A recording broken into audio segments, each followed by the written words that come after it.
Yo, this is Alas.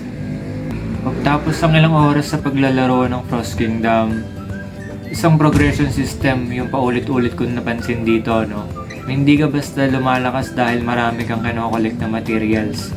Kundi, may system na paulit-ulit mong dadaanan. At kapag naintindihan mo yung sistema na to, mas madali mo nang malalaman kung saan dapat gamitin yung oras at materials mo. Ito yung progression loop na napansin ko pagtapos ng first day ko dito sa game. Pagpasok mo pa lang dito sa game, halos kahit saan ka tumingin, madaming red dots. Ang red dot ay parang notification dito sa game. May rewards na pwedeng i-claim, may bagong features na nag-open kada level up, tapos tuloy-tuloy yung tutorial sa iba't ibang systems. Sa unang tingin, parang nakaka-overwhelm to, no? Pero lahat ng activities dito sa Frost Kingdom may gamit. Kaya dapat gawin mo lahat to. Ang pinagkaiba lang is yung role. May activities na nagbibigay ng Lord XP. May nagbibigay din ng tech design plans. May nagbibigay din ng iba't ibang progression materials.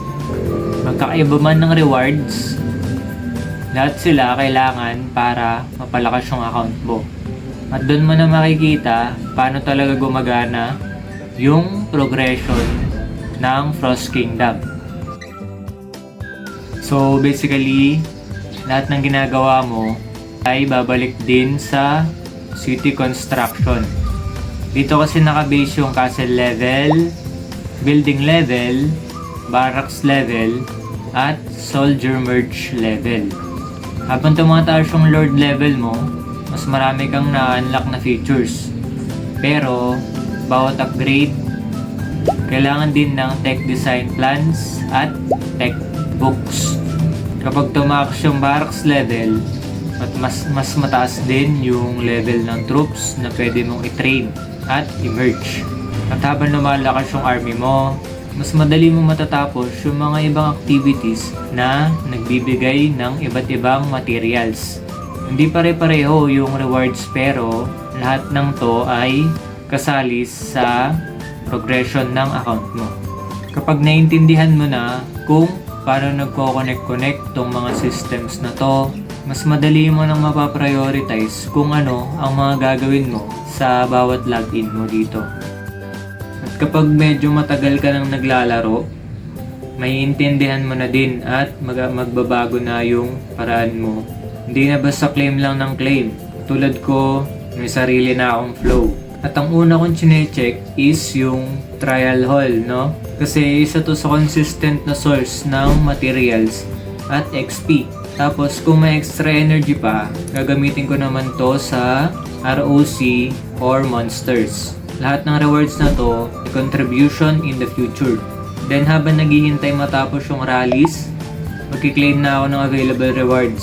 Check missions, events, quests, then mag-merge din ako ng barracks at soldiers kung may available.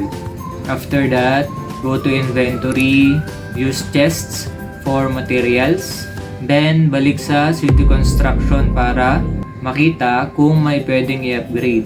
Simpleng routine lang to kasi alam ko na kung paano yung system. So hindi na random yung ginagawa ko. So, after playing one day sa Frost Kingdom, no, medyo nagagamay ko na din yung flow. Lahat ng activities sa game may gamit. Iba-iba lang yung roles in account progression. Kapag nakita mo kung paano yung connections, hindi na magiging random yung moves mo. Mas magiging intentional na yung playing hours mo, then material and energy consumption. At sa next video naman, hihimayin natin kung ano-ano ang mga gagawin or priorities for account growth. At kung may napansin kayong progression strategy na hindi ko pa natatry, sabihin nyo sa comment section at subukan natin. This is Alas and see you!